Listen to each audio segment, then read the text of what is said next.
Assalamualaikum warahmatullahi wabarakatuh. Perkenalkan, nama saya Cindy Kartikasari dengan NIM 1201111032. Hai, perkenalkan nama saya Zarina Devianti dengan NIM 1201111033. Perkenalkan nama saya Gita Prangasari, NIM 120211111002. Baiklah, perkenalkan nama saya Mimi Pardede. Perkenalkan, nama saya Fadil Hasan Siregar dengan NIM 1202111009. Baiklah, di sini saya akan membacakan materi saya tentang pengertian HAM. Secara harfiah, hak asasi manusia atau HAM dapat dimaknakan sebagai hak-hak yang dimiliki seseorang karena keberadaannya sebagai manusia. Hak ini bersumber dari pemikiran moral manusia dan diperlukan untuk menjaga harkat dan martabat suatu individu sebagai seorang manusia. Dengan kata lain, HAM secara umum dapat diartikan sebagai hak-hak yang melekat pada diri segenap manusia sehingga mereka diakui keberadaannya tanpa membedakan seks, ras, warna kulit, bahasa, agama, politik, kewarganegaraan, kekayaan, dan kelahiran. Di sini saya akan menjelaskan tentang perkembangan pemikiran HAM. Perkembangan HAM ada 4 generasi. Generasi yang pertama berpendapat bahwa pemikiran HAM hanya berpusat pada bidang hukum dan politik. Fokus pemikiran HAM generasi pertama pada bidang hukum dan politik disebabkan oleh dampak dan situasi Perang Dunia Kedua, totalitarisme, dan adanya keinginan negara-negara yang baru merdeka untuk menciptakan sesuatu tertib hukum yang baru. Dan yang kedua, generasi pemikiran HAM tidak saja menuntut hak yuridis, melainkan juga hak sosial, ekonomi, politik, dan budaya. Jadi, pemikiran HAM generasi kedua menunjukkan perluasan pengertian konsep dan cakupan hak asasi manusia pada masa generasi kedua. Hak yuridis kurang mendapat penekanan sehingga terjadi ketidakseimbangan dengan hak sosial, budaya, dan ekonomi, dan hak politik. Dan ketiga, generasi sebagai reaksi pemikiran HAM generasi kedua. Generasi ketiga menjanjikan adanya kesatuan antara hak ekonomi, sosial, budaya, politik, dan hukum dalam suatu keranjang yang disebut dengan hak melaksanakan pembangunan. Generasi keempat dipelopori oleh negara-negara di kawasan Asia yang pada tahun 1983 melahirkan deklarasi hak asasi manusia yang disebut Declaration of the Basic Rights of Asia People and Government. Di sini saya akan menjelaskan macam-macam dari hak asasi manusia. Macam-macam hak asasi manusia itu ada 6. Yang pertama yaitu hak asasi pribadi atau personal right. Yang dimaksud ialah hak kebebasan untuk bergerak, bepergian, dan berpindah-pindah tempat. Kemudian hak kebebasan mengeluarkan atau menyatakan pendapat. Yang kedua yaitu adalah hak asasi politik atau political right. Yang dimaksud ialah hak untuk memilih dan dipilih dalam suatu pemilihan. Kemudian hak ikut serta dalam kegiatan pemerintah, kemudian hak membuat dan mendirikan parpol atau partai politik dan organisasi politik lainnya. Kemudian hak untuk membuat dan mengajukan suatu usulan petisi. Yang ketiga, yaitu ada hak asasi hukum atau legal equality right.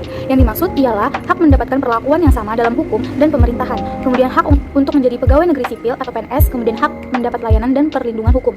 Yang keempat, itu ada hak asasi ekonomi atau property right. Yang dimaksud ialah hak kebebasan melakukan kegiatan jual beli, hak kebebasan mengadakan perjanjian kontrak, hak kebebasan menyelenggarakan sewa menyewa, hutang piutang, dan lain sebagainya. Hak kebebasan untuk memiliki sesuatu dan juga hak untuk memiliki dan mendapatkan pekerjaan yang layak. Yang kelima, yaitu ada hak asasi peradilan atau procedural right. Yang dimaksud ialah hak mendapatkan pembelaan hukum di pengadilan dan juga hak persamaan atas perlakuan penggeledahan, penangkapan, penahanan, dan juga penyelidikan di mata hukum. Dan yang terakhir, yaitu ada hak asasi sosial budaya atau social cultural right. Yang dimaksud ialah hak menentukan, memilih, dan mendapatkan pendidikan. Di sini saya akan menjelaskan materi tentang kasus pelanggaran HAM yang bersifat berat. Baiklah, kasus pelanggaran HAM yang bersifat berat meliputi pertama, pembunuhan massal atau genosida. Kejahatan genosida ialah perbuatan yang dilakukan dengan maksud untuk menghancurkan atau memusnahkan seluruh atau sebagian kelompok bangsa, ras, kelompok etnis, kelompok agama. Yang kedua, pembunuhan sewenang-wenang atau di luar putusan pengadilan. Pembunuhan yang dilancarkan oleh pemerintah tanpa melalui proses hukum terlebih dahulu. Tindakan semacam ini dianggap melanggar hak asasi manusia karena telah mengabaikan hak seseorang untuk memperoleh proses hukum secara adil. Ketiga, penyiksaan. Penyiksaan ialah setiap perbuatan yang dilakukan dengan sengaja sehingga menimbulkan rasa sakit atau penderitaan yang hebat, baik jasmani maupun rohani, pada seseorang untuk memperoleh pengakuan atau keterangan dari seseorang atau dari orang ketiga dengan menghukumnya atas suatu perbuatan yang telah dilakukan atau diduga telah dilakukan oleh seseorang atau orang ketiga. Yang keempat, penghilangan orang secara paksa. Dalam hukum hak asasi manusia internasional, penghilangan paksa terjadi saat seseorang secara diam-diam diculik atau ditahan oleh negara atau organisasi politik atau sebuah partai ketiga dengan otorisasi, dukungan, dan persetujuan negara atau organisasi politik, disusul oleh pengecaman dari para kerabat. Dan yang kelima, ada perbudakan atau diskriminasi yang dilakukan secara sistematis.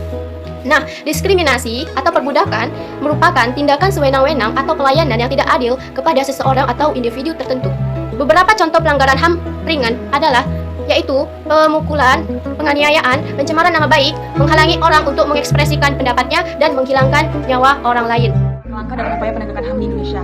Nah, yang pertama, langkah dalam penegakan HAM di Indonesia itu ada mengadakan langkah konkret dan sistematik dalam pengaturan hukum positif. Lalu yang kedua, membuat peraturan perundang-undangan tentang HAM. Lalu yang ketiga, peningkatan penghayatan dan pembudayaan HAM pada segenap elemen masyarakat. Nah, peningkatan penghayatan dan pembudayaan HAM ini dapat dilakukan pada semua elemen masyarakat, tidak hanya dari jenjang yang terendah maupun jenjang yang tertinggi, tapi semuanya. Dikarenakan jika kita meningkatkan penghayatan dan pembudayaan atau kita pribadi lepas pribadi itu melakukan suatu tindakan yang menghayati atau membudayakan HAM, maka pelanggaran HAM di sekitar kita akan mengecil atau menipis. Lalu yang keempat ada mengatur mekanisme perlindungan HAM secara terpadu. Yang kelima ada memacu keberanian warga untuk melaporkan bila ada pelanggaran HAM. Nah, memacu keberanian warga untuk melaporkan ini memang sedikit lebih sulit daripada biasanya, karena untuk memacu keberanian ini tidaklah mudah bagi sebagian orang, dikarenakan masih ada orang yang pasif dan acuh, ataupun petugas kepolisian ataupun yang memiliki jabatan di sekitar kita kurang mentolerir adanya pelanggaran HAM tersebut. Lalu meningkatkan hubungan dengan lembaga yang menangani HAM. Nah, kita dapat meningkatkan hubungannya dengan cara mengunjungi Komnas HAM ataupun menanyakan tentang perlakuan HAM pada pejabat-pejabat yang berada di Komnas HAM. Lalu membentuk pusat kajian HAM. Lalu yang terakhir ada meningkatkan peran aktif media massa. Nah, media massa ini cukuplah penting dikarenakan dengan meningkatkan peran aktif tersebut, maka dapat mengajak halayak ramai yang berada di sosial media untuk tidak membuang waktu dengan hal-hal yang mungkin memang sudah biasa, namun dengan aktif bermedia massa mengeluarkan pendapat tentang ataupun memaparkan tentang langkah-langkah penegakan HAM ini dapat membantu para pejabat-pejabat yang berada di Komnas HAM dan dapat membantu memperkecil kasus pelanggaran HAM di Indonesia. Nah, begitulah materi dari saya yang dapat saya sampaikan.